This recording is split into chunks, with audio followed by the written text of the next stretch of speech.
Welcome to the Tech Egg. Don't get scrambled. Enjoy the video. In this video, I will explain how to get two-factor authentication codes for crypto. Setting up two-factor authentication is a crucial step to protect your digital assets. It adds an extra layer of security beyond just your password. You will first need to download an authenticator app, such as Google Authenticator or Authy, onto your mobile device. Then, within the Crypto.com app, go to your security settings to link your account. Once your two-factor authentication is set up, retrieving the code is straightforward. Simply open your chosen authenticator application on your smartphone.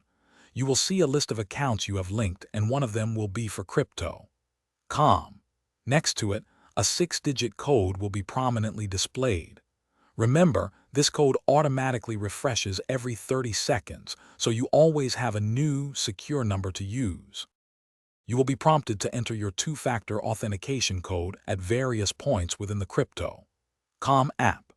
This usually occurs during login attempts, when initiating cryptocurrency withdrawals, or when making significant changes to your account settings. It is vital to enter the 6-digit code from your authenticator app within its 30-second validity period. If it expires, simply wait a few seconds for a new code to appear and use that one instead. If you encounter issues, first check that your phone's time is set to automatic synchronization. Incorrect time can cause code mismatches. Always back up your authenticator app's secret key or recovery codes when you first set it up, as this is crucial for regaining access if you lose your device. If you do lose access, contact Crypto.com support immediately for assistance with account recovery. Remember, never share your two-factor authentication codes with anyone. Thanks for watching. Consider subscribing if I helped unscramble your problems.